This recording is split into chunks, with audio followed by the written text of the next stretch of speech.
Hi, everybody. I'm Dan Wells. I write horror, fantasy, and science fiction, and I talk about games on the internet.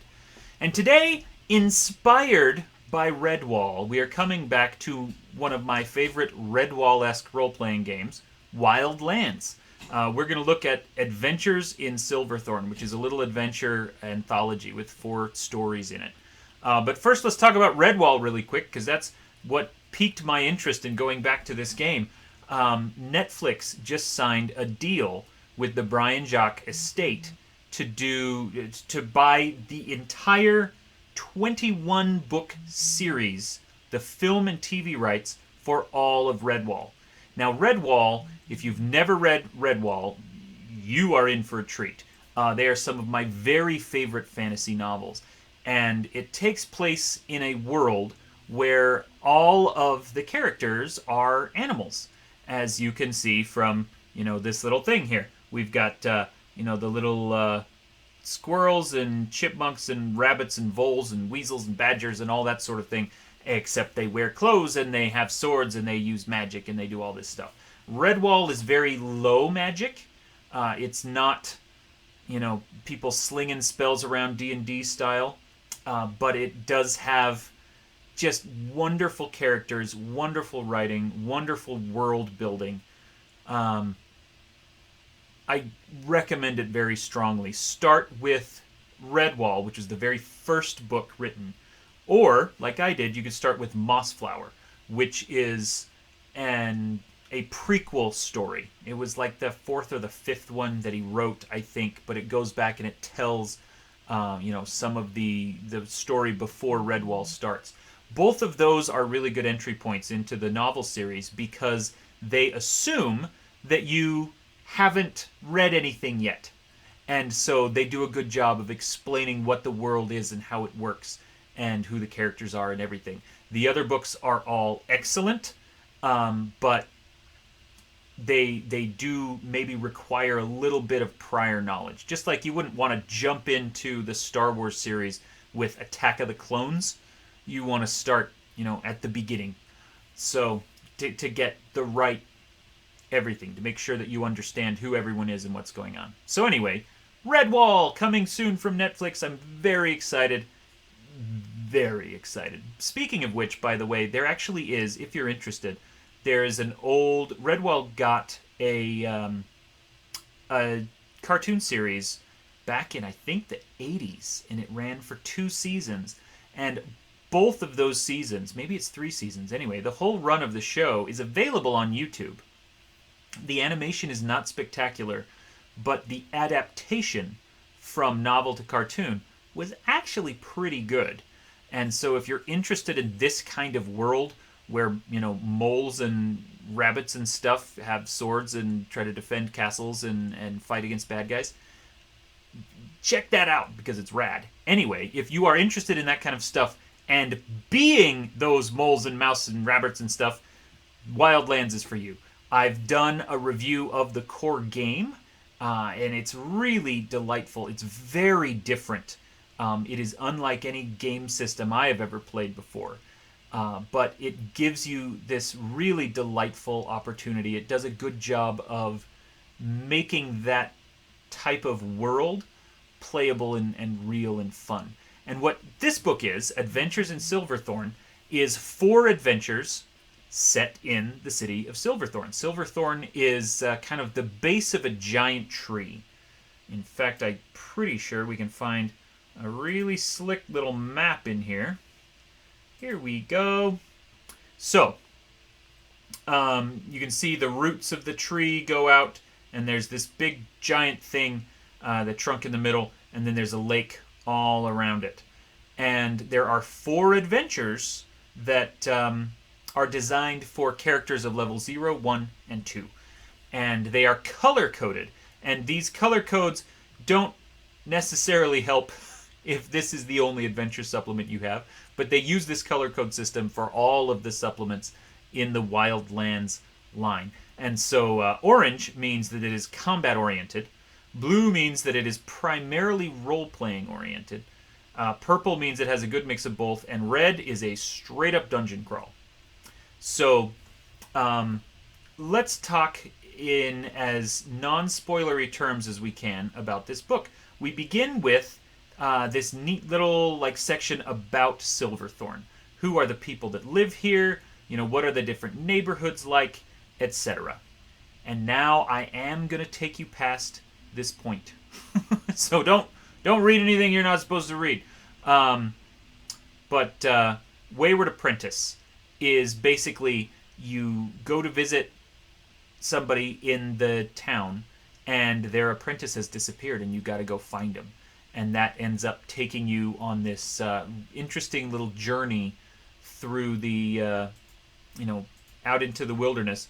And one thing that I love about this is that it has, and I'm just going to show you this, it's got this map of the cave where the person is lost, but then it has these are full pages of the book that are perfectly designed to just be printed out or photocopied or whatever, and then you can hand these out as play maps. And so like that larger map that I just showed you, which you could totally go back and pause and like see where all the monsters are. Don't do that. Be nice to your game master. Is kind of basically broken down into these 4 chunks, and now you know where you have actual play maps. If you have little tokens or figures that you want to use to move around, then you can do that. That is an incredibly basic adventure. This person is lost. Go find him, fight a couple monsters, and come back. Really great starter storyline that will help you learn the rules and how it works.